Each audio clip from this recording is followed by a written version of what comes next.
Let's jump right into this explainer.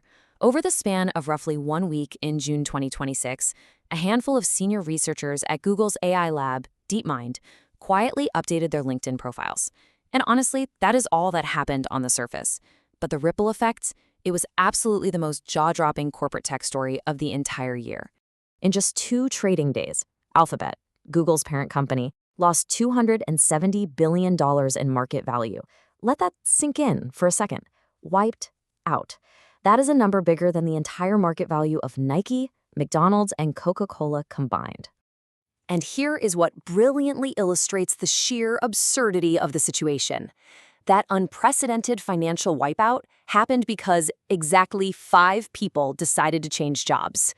Alphabet employs approximately 194,700 people. I mean, that's the population of a mid-sized city.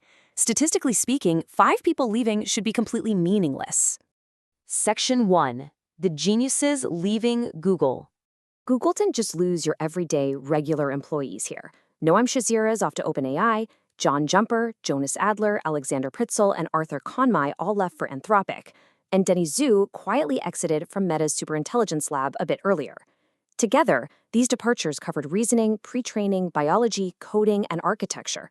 They lost a complete living map of the foundational technical disciplines you need to compete at the absolute top of the AI field. These weren't just senior engineers. These are literally the scientists who built the company's Nobel Prize winning research and the engineers working on the next flagship product. The global number of people with this specific mathematical intuition, the engineering judgment, and the hands-on experience of training systems at a multi-billion parameter scale is absurdly small. We're talking maybe a few hundred individuals worldwide. Take Noam Shazir, for instance. If you've used ChatGPT, Gemini, or Claude, you have used his work.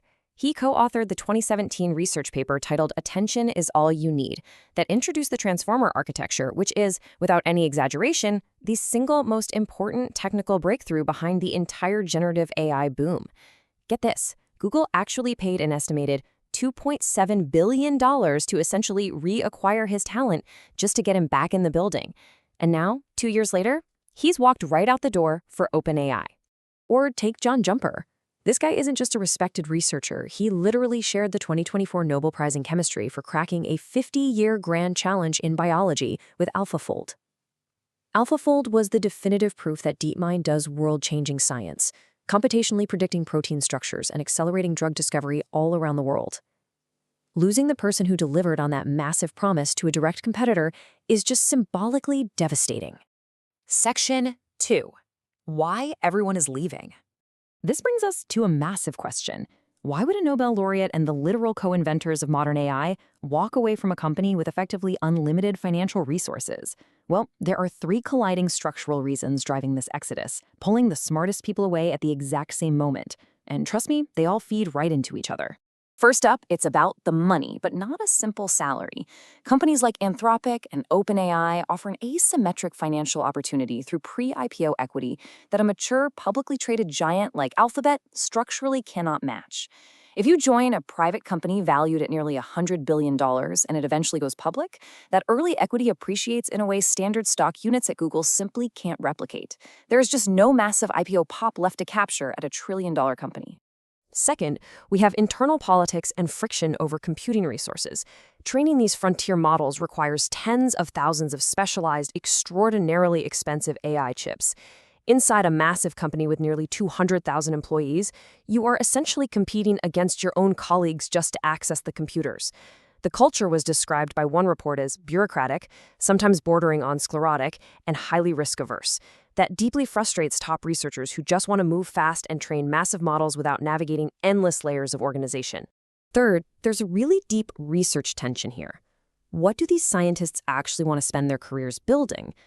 Researchers whose interests lean towards solving fundamental, long-horizon reasoning questions are suddenly finding themselves competing for institutional attention against teams that are just trying to build near-term commercial chatbot features. When a Nobel laureate chooses to leave for a competitor, the most accurate read is that he believed the scientific opportunity there was simply better suited to the foundational science he wants to do next. Section 3. The Gemini delay problem. So this incredible brain drain immediately impacted Google's day-to-day ability to ship products. Back in May 2026, at Google I/O, leadership publicly announced it was readying its next flagship model for a June launch. But then, on June 18th and 19th, key architects of the technology like Shazir and Jumper walked out. June 30th came and went, and the deadline quietly vanished without an official acknowledgement or a replacement date from the company. It's just devastating timing.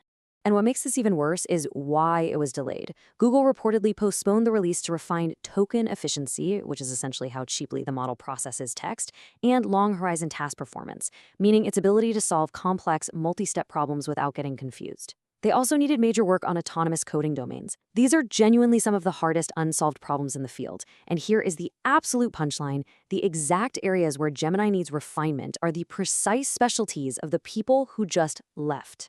Section 4. What happens next? Stepping back, we have to look at what this staggering talent shift means for the broader AI race. DeepMind CEO Demis Hassabis actually addressed the departures head-on, defending their position publicly. He argued that movement is expected in a ferociously competitive market. And to be fair, he's right that Google still employs an enormous number of extremely talented researchers. Furthermore, their core business remains incredibly strong. Cloud revenues surged 33% in the first quarter of 2026 alone. The underlying business is generating massive cash flow. But venture capital data from SignalFire paints a very different picture. Their 2025 data showed DeepMind engineers were 11 times more likely to leave Anthropic than any other destination. 11 times. This wasn't just an isolated week of coincidental bad timing. It was an accelerating trend and a blaring structural warning sign that Google's talent pipeline was already leaking heavily to its biggest rival long before it ever became a $270 billion stock market story. Going forward, there are three main things we absolutely have to watch. First, can Google quickly ship a genuinely competitive Gemini 3.5 Pro to prove their execution isn't damaged? Second, we need to track the ticking clock on the IPO timelines for Anthropic and OpenAI. Once they go public, that specific pre-IPO equity magnet will largely disappear. And third, we have to see if Google's leadership can actually fix its internal resource drag and bureaucratic culture before they lose even more talent capable of building frontier AI. Ultimately, computing power can be purchased, massive amounts of data can be scraped, but the extraordinary human judgment that produces breakthroughs like the transformer architecture simply cannot be bought. So I leave you with this final thought to ponder. Is this just the normal churn of tech? Or are we witnessing the exact moment the frontier of AI permanently shifted away from Google?